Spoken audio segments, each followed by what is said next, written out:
My dear friends and professionalists, I am Uday Singh, advocate speaking. So, ನಾನು ಈಗಾಗಲೇ ಹಲವಾರು ವಿಡಿಯೋಗಳನ್ನು ನಾನು ನಿಮ್ಮ ಮುಂದೆ ಹೇಳಿದ್ದೀನಿ. ಸೊ ನೀವೆಲ್ಲರೂ ಸಹ ನನ್ನ ಚಾನಲನ್ನು ವೀಕ್ಷಿಸ್ತಾ ಇದ್ದೀರಿ ಅಂತ ಅಂದ್ಕೊಂಡಿದ್ದೀನಿ. ಮತ್ತು ಕಮೆಂಟ್ ಮಾಡಿ ಮತ್ತು ನನ್ನ ಚಾನಲ್ಗೆ ಸಬ್ಸ್ಕ್ರೈಬ್ ಆಗೋದನ್ನು ಮರಿಬೇಡಿ ಅಂತ ಹೇಳ್ತಾ, ಸೊ ನಾನು ಇವತ್ತು ನಿಮ್ಮ ಮುಂದೆ ಇನ್ನೊಂದು ವಿಷಯವನ್ನು ತೆಗೆದುಕೊಂಡು ಬಂದಿದ್ದೀನಿ. ಸೊ ನಾನು ಇವತ್ತು ಆಯ್ಕೆ ಮಾಡಿಕೊಂಡಿರ್ತಕ್ಕಂಥ ವಿಷಯ ಅಂತಂದರೆ CRPC 1973 ಬರುವಂಥ ಚಾರ್ಜ್ ಶೀಟ್ ಎಂಬತಕ್ಕಂಥ ವಿಷಯವನ್ನು ತೆಗೆದುಕೊಂಡಿದ್ದೀನಿ.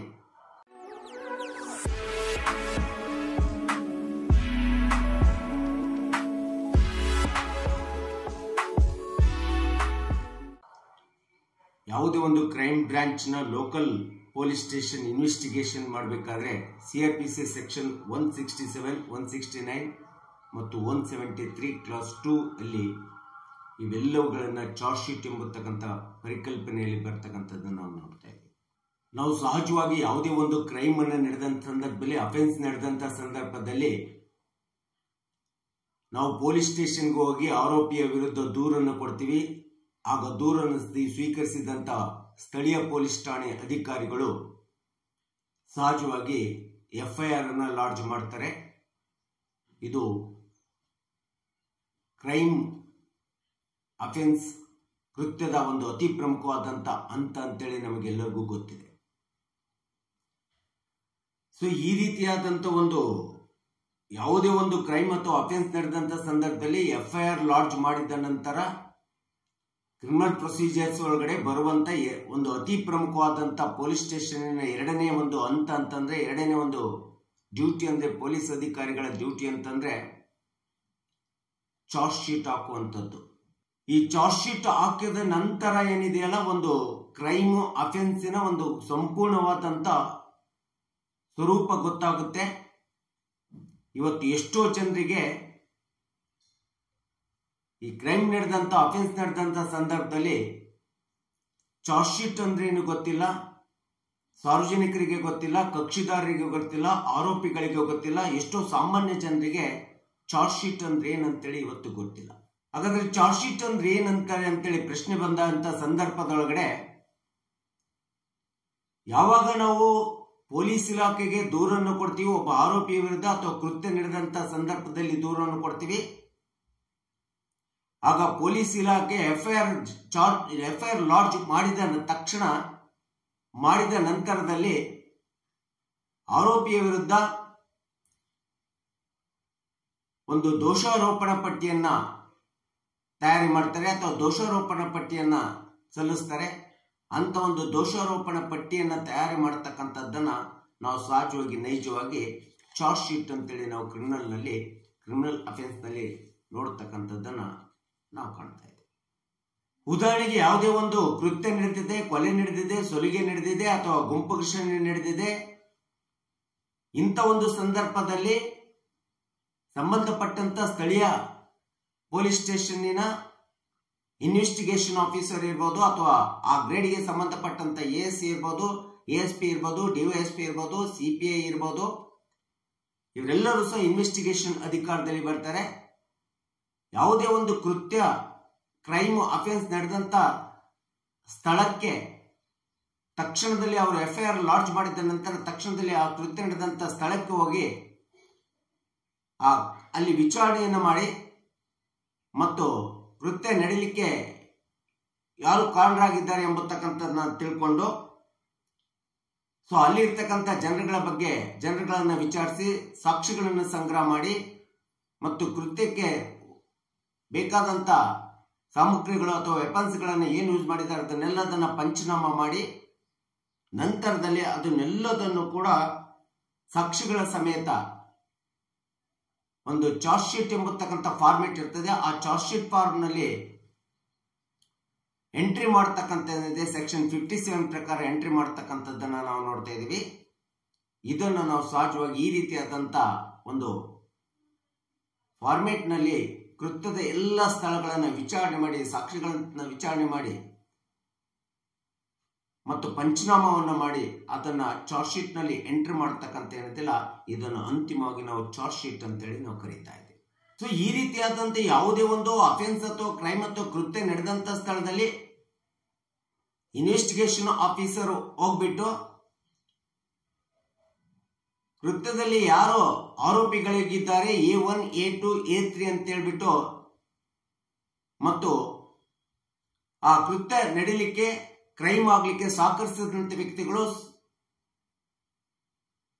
ಮತ್ತು ಪ್ರತ್ಯಕ್ಷ ಮತ್ತು ಪರೋಕ್ಷವಾಗಿ ಈ ಒಂದು ಕೃತ್ಯ ನಡೀಲಿಕ್ಕೆ ಏನು ಕಾರಣ ಆಗಿದೆ ಇದೆಲ್ಲದನ್ನು ಕೂಡ ಚಾರ್ಜ್ ಶೀಟ್ ಫಾರ್ಮ್ ನಲ್ಲಿ ಎಂಟ್ರಿ ಮಾಡ್ತಾರೆ.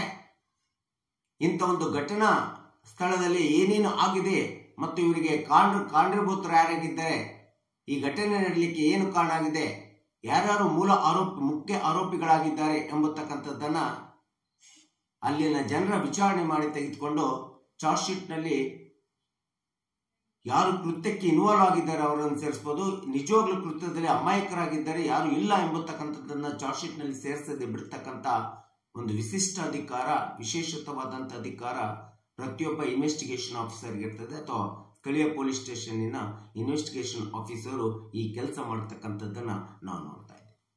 ಸೊ ಈ ರೀತಿಯಾದಂತ ಯಾವುದೇ ಒಂದು ಕ್ರೈಮ್ ಒಳಗಡೆ ಅಫೆನ್ಸ್ ಒಳಗಡೆ ಐಒ ಇರ್ಬೋದು ಅಥವಾ ಅವರಿಗೆ ಸಂಬಂಧವಾಗಿರ್ತಕ್ಕಂಥ ASP ಇರ್ಬೋದು, DYSP ಇರ್ಬೋದು, CPI ಇರ್ಬೋದು, ಈ ಒಂದು ಗ್ರೇಡ್ಗೆ ಸಂಬಂಧಪಟ್ಟಿರ್ತಕ್ಕಂಥ ಸ್ಥಳೀಯ ಪೊಲೀಸ್ ಅಧಿಕಾರಿಗಳು ಘಟನಾ ಸ್ಥಳಕ್ಕೆ ಹೋಗಿ ಆ ಘಟನಾ ಸ್ಥಳದಲ್ಲಿ ನಡೆದಿರ್ತಕ್ಕಂಥ ಎಲ್ಲದನ್ನು ಕೂಡ ಸಂದರ್ಭ ಬಂದರೆ ಫೋರ್ಸಿನಿಕ್ ಏನಾದರೂ ರಿಪೋರ್ಟಿಗೆ ಕಳಿಸ್ಬೇಕಂತಂದ್ರೆ ಅದನ್ನು ಕೂಡ ತಯಾರು ಮಾಡಿ ಅಂತಿಮವಾಗಿ ಚಾರ್ಜ್ ಶೀಟ್ ರಿಪೋರ್ಟ್ ಅಂತೇಳಿ ತಯಾರು ಮಾಡ್ತಾರೆ, ದೋಷಾರೋಪಣಾ ಪಟ್ಟಿ ಅಂತೇಳಿ ತಯಾರು ಮಾಡ್ತಾರೆ.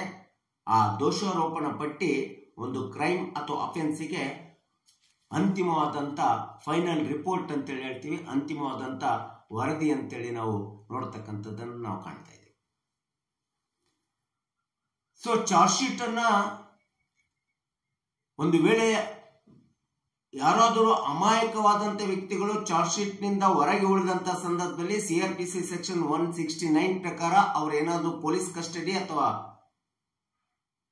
ಪೊಲೀಸ್ ಕಸ್ಟಡಿಯಲ್ಲಿ ಇದ್ದಂತ ಸಂದರ್ಭದಲ್ಲಿ ಅವರನ್ನು ಬಿಡುಗಡೆ ಮಾಡ್ತಾರೆ. ಬಿಡುಗಡೆ ಮಾಡುವಂತ ಅಧಿಕಾರವು ಸಹ ಇನ್ವೆಸ್ಟಿಗೇಷನ್ ಆಫೀಸರ್ಗೆ ಇರ್ತಕ್ಕಂಥದ್ದನ್ನ ನಾವು ನೋಡ್ತಾ ಇದ್ದೀವಿ. ಚಾರ್ಜ್ ಶೀಟ್ ಒಮ್ಮೆ ಸಲ್ಲಿಸಬಹುದು ಅಥವಾ ಇನ್ನೂ ಎರಡನೇ ಬಾರಿ ಚಾರ್ಜ್ ಶೀಟ್ ಸಲ್ಲಿಸಬಹುದು ಅಂತೇಳಿ ಬಂದಂತ ಸಂದರ್ಭದಲ್ಲಿ ಕ್ರಿಮಿನಲ್ಗಳಲ್ಲಿ ಅಥವಾ ಯಾವುದೇ ಅಫೆನ್ಸ್ ನಡೆದಂತ ಸಂದರ್ಭದಲ್ಲಿ ಸಂಬಂಧಪಟ್ಟಂತ ಸ್ಥಳೀಯ ಪೊಲೀಸ್ ಅಧಿಕಾರಿ ಅಥವಾ ಇನ್ವೆಸ್ಟಿಗೇಷನ್ ಆಫೀಸರು ಒಂದು ಪ್ರಮುಖವಾದಂತ ಅಂತಿಮವಾದಂತ ಚಾರ್ಜ್ ಶೀಟ್ ಫೈನಲ್ ರಿಪೋರ್ಟ್ ಸಲ್ಲಿಸಿದ್ರು ಸಹ CRPC ಸೆಕ್ಷನ್ 173 ಕ್ಲಾಸ್ 2 ಪ್ರಕಾರ ಅವನಿಗೆ ಘಟನೆಯ ಒಂದು ಸತ್ಯಾಂಶ ಕಂಡು ಬರ್ತಾ ಇದೆ, ಇನ್ನು ಘಟನೆಯ ಸತ್ಯಾಂಶಗಳು ಸಾಕ್ಷ್ಯಗಳು ಕಂಡು ಬರ್ತಾ ಇದಾವೆ ಅಂತೇಳಿ ಅನಿಸಿಕೊಂಡಂತ ಸಂದರ್ಭದಲ್ಲಿ ಪುನಃ ಅಡಿಷನಲ್ ಚಾರ್ಜ್ ಶೀಟ್ ಅನ್ನ ಅಥವಾ ಸಪ್ಲಿಮೆಂಟರಿ ಚಾರ್ಜ್ ಶೀಟ್ ಅನ್ನು ಸಲ್ಲಿಸತಕ್ಕಂಥ ಅಧಿಕಾರ ಪ್ರತಿಯೊಂದು ಪೊಲೀಸ್ ಠಾಣೆಯ ಸ್ಥಳೀಯವಾಗಿರ್ತಕ್ಕಂಥ ಪೊಲೀಸ್ ಠಾಣೆಯ ಇನ್ವೆಸ್ಟಿಗೇಷನ್ ಆಫೀಸರ್ಗೆ ಅಧಿಕಾರಿಗೆ ಇರ್ತಕ್ಕಂಥದ್ದನ್ನ ನಾವಿಲ್ಲಿ ನೋಡ್ತಾ ಇದ್ದೀವಿ. ಅಡಿಷನಲ್ ಚಾರ್ಜ್ ಶೀಟ್ ನಲ್ಲಿ ಇನ್ನೂ ಕೆಲವರೊಂದು ಅಪರಾಧಿಗಳನ್ನ ಅಥವಾ ಆರೋಪಿಗಳನ್ನ ಹೆಸರುಗಳನ್ನು ಚಾರ್ಜ್ ಶೀಟ್ ನಲ್ಲಿ ಸೇರಿಸುವಂತ ಅಧಿಕಾರ ಇನ್ವೆಸ್ಟಿಗೇಷನ್ ಆಫೀಸರ್ಗೆ ಇರ್ತಕ್ಕಂಥದ್ದನ್ನ ನಾವು ನೋಡ್ಬೇಕಾಗುತ್ತೆ. ಸೊ ಇಂಥ ಒಂದು ಯಾವುದೇ ಒಂದು ಕೃತ್ಯ ನಡೆದಂತ ಘಟನೆ ನಡೆದಂತ ಅಥವಾ ಕ್ರೈಮ್ ನಡೆದಂತ ಸಂದರ್ಭದಲ್ಲಿ ಸ್ಥಳೀಯವಾಗಿರ್ತಕ್ಕಂಥ ಇನ್ವೆಸ್ಟಿಗೇಷನ್ ಆಫೀಸರ್ ಅಥವಾ ಪೊಲೀಸ್ ಅಧಿಕಾರಿ ಯಾವುದೇ ವಿಧವಾದಂತಹ ಚಾರ್ಜ್ ಶೀಟ್ ಅನ್ನು ಚಲಿಸಬೇಕಾದ್ರೆ ಅದಕ್ಕೆ ಕಾಲಾವಧಿ ಎಷ್ಟಿದೆ, ಎಷ್ಟು ದಿನದೊಳಗಡೆ ಚಾರ್ಜ್ ಶೀಟ್ ಅನ್ನು ಚಲಿಸಬೇಕಂತೇಳಿ ಬಂದಂತ ಸಂದರ್ಭದೊಳಗಡೆ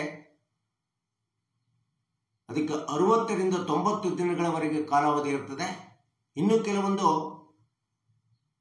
ಈ ಮರ್ಡರ್ನಂತ ಕ್ರೈಮ್ಗಳಲ್ಲಿ ಅಥವಾ ಕೊಲೆಯಾದಂಥ ಕ್ರೈಮ್ಗಳಲ್ಲಿ ಅಥವಾ ಅತಿ ದೊಡ್ಡ ರೀತಿಯಾದಂಥ ಘರ್ಷಣೆಯಾಗಿ ಕೊಲೆಯಾದಂಥ ಸಂದರ್ಭಗಳಲ್ಲಿ ಇಂಥ ಒಂದು ಕೃತ್ಯಗಳು ಕ್ರೈಮ್ಗಳು ನಡೆದಂಥ ಸಂದರ್ಭದಲ್ಲಿ ಇನ್ವೆಸ್ಟಿಗೇಷನ್ ಆಫೀಸರು 60 ದಿನ 90 ದಿನ ಇನ್ನು ಹೆಚ್ಚು ಅಂತಂದ್ರೆ 180 ದಿನಗಳವರೆಗೆ ಚಾರ್ಜ್ ಶೀಟ್ ಅನ್ನು ನ್ಯಾಯಾಲಯಕ್ಕೆ ಸಲ್ಲಿಸಲಿಕ್ಕೆ ಕಾಲಾವಧಿಯನ್ನು ತೆಗೆದುಕೊಳ್ಳತಕ್ಕಂಥದ್ದನ್ನ ನಾವಿಲ್ಲಿ ನೋಡ್ತಾ ಇದ್ದೀವಿ.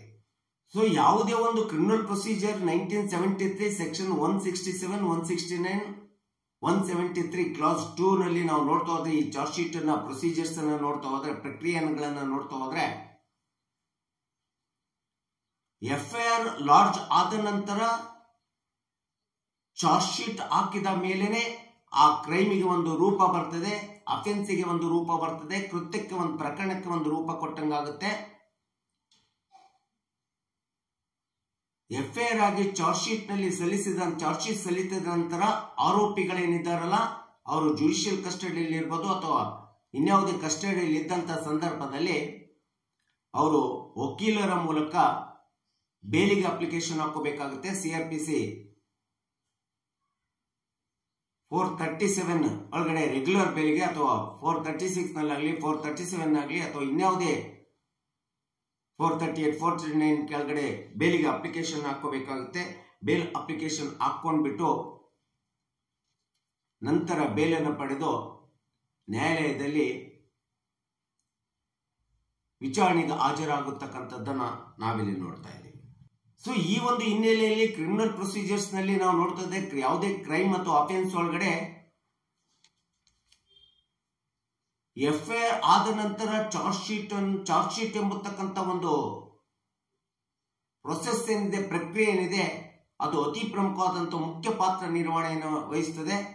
ಯಾಕಂದ್ರೆ ಇಂಥ ಒಂದು ಕ್ರೈಮ್ ಪ್ರಕರಣವನ್ನ CRPC 1973 ಪ್ರಕಾರ ನ್ಯಾಯಾಲಯದೊಳಗಡೆ ಪ್ರೊಸೀಡಿಂಗ್ಸ್ ನಡಿಬೇಕಂತಂದ್ರೆ ಇದೆಲ್ಲದೂ ಕೂಡ ಆರೋಪಿ, ವಕೀಲರು ಮತ್ತು ನ್ಯಾಯಾಧೀಶರು, ನ್ಯಾಯಾಲಯಗಳ ಮಧ್ಯೆ ಮತ್ತು ಪೊಲೀಸ್ ಇಲಾಖೆಗಳ ಮಧ್ಯೆ ಇದೆಲ್ಲದರ ಕ್ರೈಮ್ ಪ್ರಕ್ರಿಯೆ ಪ್ರೊಸೀಡಿಂಗ್ಸ್ ಅನ್ನ ನ್ಯಾಯಾಲಯದೊಳಗಡೆ ನಡಿಬೇಕಾದ್ರೆ ಇದಕ್ಕೆ ಕೇಂದ್ರ ಬಿಂದು ಆಗಿರ್ತಕ್ಕಂಥ ದಾಖಲೆ ಅಂತಂದ್ರೆ, ಅತಿ ಪ್ರಮುಖವಾದಂಥ ದಾಖಲೆ ಅಂತಂದ್ರೆ ಚಾರ್ಜ್ ಶೀಟ್ ಅಂತೇಳಿ ಹೇಳ್ತೀವಿ. ಅದನ್ನ CS ಅಂತೇಳಿ ನಾವು ಕರೀತಾ ಇದ್ದೀವಿ. ಕೆಲವೊಂದು ಸಂದರ್ಭದಲ್ಲಿ ಕೆಲವೊಂದು ಕೃತ್ಯಗಳು ನಡೆದಂತ ಸಂದರ್ಭದಲ್ಲಿ ಗುಂಪು ಘರ್ಷಣೆ ನಡೆದಿರ್ಬೋದು ಅಥವಾ ಕೊಲೆ ಸುಲಿಗೆ ನಡೆದಿರ್ಬೋದು. ಇಂಥ ಒಂದು ಕೃತ್ಯಗಳು ಪ್ರಕರಣಗಳು ನಡೆದಂತ ಸಂದರ್ಭದಲ್ಲಿ ಸ್ಥಳೀಯವಾಗಿರ್ತಕ್ಕಂಥ ಪೊಲೀಸ್ ಅಧಿಕಾರಿಗಳು ಚಾರ್ಜ್ ಶೀಟ್ ಅನ್ನು ಹಾಕ್ತಾರೆ. ಚಾರ್ಜ್ ಶೀಟ್ ನಲ್ಲಿ ಹಲವಾರು ಹೆಸರುಗಳನ್ನ ಸೇರಿಸ್ತಾರೆ. ಕೆಲವರು ಹೆಸರುಗಳು ಮುಗ್ಧವಾಗಿರ್ತಕ್ಕಂಥ ವ್ಯಕ್ತಿಗಳು, ಯಾವುದೇ ಕೃತ್ಯಕ್ಕೆ ತಾವು ಭಾಗಿದಾರರು ಕಾರಣರಾಗಿರೋದಿಲ್ಲ, ಆದರೂ ಸಹ ಚಾರ್ಜ್ ಶೀಟ್ ನಲ್ಲಿ ಹೆಸರು ಸೇರಿಸ್ಕೊಂಡ್ಬಿಟ್ಟಿರ್ತದೆ. ಅಂತ ಸಂದರ್ಭದೊಳಗಡೆ ಕೆಲವೊಂದು ವ್ಯಕ್ತಿಗಳು ಇಂಥ ಒಂದು ಕೃತ್ಯದಿಂದ, ಅಫೆನ್ಸ್ ಇಂದ, ಕ್ರೈಮ್ ನಿಂದ ಹೊರ ಬರ್ಬೇಕಂತೇಳಿ ಅನ್ಸ್ಕೊಂಡಾಗ, ಪ್ರಕರಣದಿಂದ ಹೊರ ಬರಬೇಕು, ಮೊಕದ್ದಮೆಯಿಂದ ಹೊರ ಬರ್ಬೇಕಂತಂದಾಗ FIR ಹಾಕಿ ಚಾರ್ಜ್ ಶೀಟ್ ಅನ್ನು ಸಲ್ಲಿಸಿದ ನಂತರ CRPC 482 ಕೆಳಗಡೆ ಸಂಬಂಧಪಟ್ಟಂತ ರಾಜ್ಯ ಹೈಕೋರ್ಟ್ಗೆ ಅಪೀಲ್ ಅನ್ನು ಹೋಗ್ಬಿಟ್ಟು ತಮ್ಮ ಮೇಲೆ ಹಾಕಿರ್ತಕ್ಕಂಥ FIR ಮತ್ತು ಚಾರ್ಜ್ ಶೀಟ್ ಅನ್ನ ಕ್ವಾಶ್ ಮಾಡಿಸ್ಕೊಂಡು ಎಷ್ಟೋ ಆರೋಪಿಗಳು ಈ ಒಂದು ಪ್ರಕರಣಗಳಿಂದ, ಕೃತ್ಯದಿಂದ ಹೊರಗೆ ಬಂದಿರತಕ್ಕಂಥದ್ದನ್ನ, ಹೊರಗೆ ಉಳಿಯತಕ್ಕಂಥದ್ದನ್ನ ನಾವು ನೋಡ್ತಾ ಇದ್ದೀವಿ. ಸೊ ಅದು 482 ಸೆಕ್ಷನ್ 482 ಅಡಿಯಲ್ಲಿ ಹೈಕೋರ್ಟ್ ನಲ್ಲಿ ರಿಟ್ ಹೋಗ್ಬಿಟ್ಟು FIR ಮತ್ತು ಚಾರ್ಜ್ ಶೀಟ್ ಅನ್ನ ಕ್ವಾಶ್ ಮಾಡಿಸ್ಕೊಂಡು ಬಂದಂತ ಸಂದರ್ಭದಲ್ಲಿ ಯಾವುದೇ ಒಂದು ಇಂಥ ಕೃತ್ಯಗಳಿಂದ, ಪ್ರಕರಣಗಳಿಂದ ಹೊರಗೆ ಬರುವಂತದ್ದನ್ನ, ಹೊರಗೆ ಉಳಿಯತಕ್ಕಂಥದ್ದನ್ನ ನಾವಿಲ್ಲಿ ನೋಡ್ತಾ ಇದ್ದೀವಿ. ಸೊ ಇದು ಒಂದು ಅವಕಾಶ ಈ ಒಂದು ಚಾರ್ಜ್ ಶೀಟ್ ನಲ್ಲಿ ನಮ್ಮ CRPC 1973 ಸೆಕ್ಷನ್ 482 ಕೊಟ್ಟಿರ್ತಕ್ಕಂಥದ್ದನ್ನ ನಾವು ಕಾಣಬೇಕಾಗುತ್ತೆ. ಸೊ ಈ ರೀತಿ FIR ಹಾಕಿ ಚಾರ್ಜ್ ಶೀಟ್ ಆಗಿ ಯಾವಾಗ ಚಾರ್ಜ್ ಶೀಟ್ ಅನ್ನ ಸಂಬಂಧಪಟ್ಟಂತ ಸ್ಥಳೀಯ ಪೊಲೀಸ್ ಅಧಿಕಾರಿ ನ್ಯಾಯಾಲಯಕ್ಕೆ, ಇನ್ವೆಸ್ಟಿಗೇಷನ್ ಆಫೀಸರ್ ನ್ಯಾಯಾಲಯಕ್ಕೆ ಸಲ್ಲಿಸ್ತಾರೆ, ಆಗ ಸೊ ಆರೋಪಿಗಳು A1, A2, A3 ಎಷ್ಟು ಬೇಕಾದರೂ ಇರಬಹುದು ಸಂಖ್ಯೆ, ಕೃತ್ಯದಲ್ಲಿ ಭಾಗಿಯಾಗಿರ್ತಕ್ಕಂಥ ಎಲ್ಲ ಆರೋಪಿಗಳು ಸೊ ವಕೀಲರನ್ನು ಇಟ್ಕೊಂಡ್ಬಿಟ್ಟು ವಕೀಲರ ಮೂಲಕ CRPC 437 ಅಡಿ ಒಳಗಡೆ ರೆಗ್ಯುಲರ್ ಬೇಲಿಗೆ ಅಪ್ಲೈ ಮಾಡ್ತಾರೆ.